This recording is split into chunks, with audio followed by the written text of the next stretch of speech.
I'd like to start things off by saying that welcome to all. I know this is going to be an interesting healthcare debate. We all face healthcare issues on a daily basis that really are of crisis proportion. And certainly the discussions we've had in Congress, as well as on a statewide level, affect us all. I would ask the candidates, if they can, to try to address these issues in their comments. Mr. Joseph DioGuardi, who is the Conservative Party candidate for the 19th District, and he'll be given 5 minutes to answer these questions. This will be followed by open questions from the floor for these two candidates for several minutes. Thank you. Thank you. Good evening. I think you're going to find that this is going to be an interesting race because it's the only competitive three-way race in America. Imagine that. And this is what's wrong with America. I'm running on a third party, but I've got the ability to get more than 10%. No one in America is going to run on a third party and get more than 1 or 2%, and that's one of the problems we have. Not enough dialogue, not enough competition. People are excluded from running for office, and I have to praise Dr. Klein for doing what you're doing, because I did this at the age of 43 when I left Arthur Andersen as a certified public accountant. After 22 years, I was a partner, fully engaged in the practice, and I wanted to do something meaningful with my life. And I started with Congress. Everybody thought I was crazy, but I was elected, and I was there for 4 years. And I want to go back. The district has changed somewhat, and we're here in the 19th Congressional District. I represented about a third of this district when I was in Congress. You may remember me as taking over the Ottinger seat in '84 and beating back Bella Abzug in '86, and then in 1988, when Republicans found a very tough time in New York State, when Bush abandoned it, I succumbed in a very tough Democrat district as a Republican. Now, I spent 22 years in Arthur Andersen, and Dr. Klein may not know this, but I was a tax partner, and for 5 years was in charge of the healthcare industry.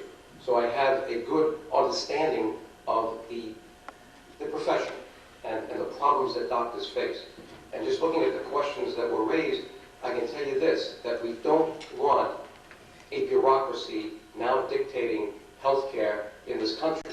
We saw what happened in Canada when a mindless managed care system controlled by the government ended up with rationing healthcare. We don't want that.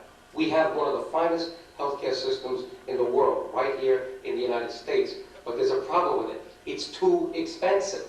That's the problem.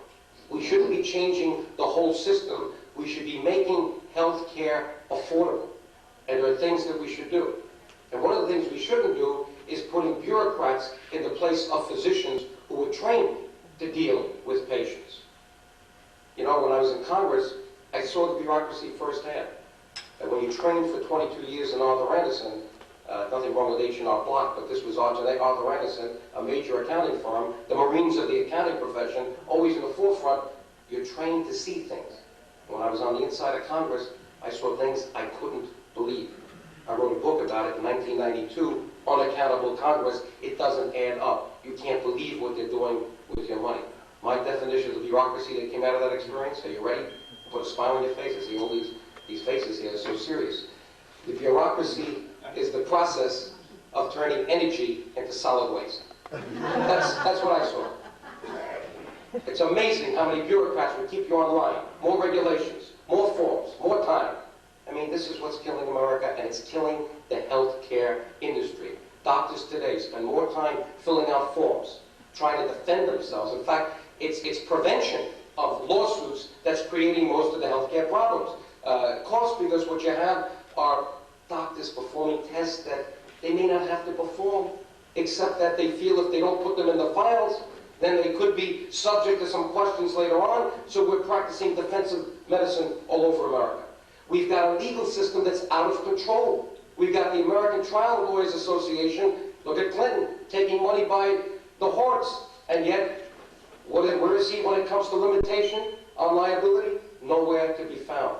I'm not saying limit actual damages. Economic damages have to be paid. But pain and suffering, non-economic, why not a cap? I saw these fraudulent cases. I saw the ambulance chases down in Florida when one of my friends who owns an insurance company said, you know, they have something called a thermogram. And before they get there, before they submit these things, a doctor would, this kind of doctor, not certainly the people here, would rub a particular area nice and strongly so it gets nice and hot, and they take a thermogram. And that's $750. Then they take another one. I mean, this is crazy. This is where it's going. So, bottom line, and I see we've got someone behind me here, is, bottom line is, it's nice to have a doctor in the house, but it's better to have an accountant. Believe me. Because today, everything is money. I wrote a book, You Think the National Debt is $5 trillion. It's $22 trillion when you count it the right way. So you need a CPA down there to look at your tax dollars and also who understands the healthcare profession. Thank you very much.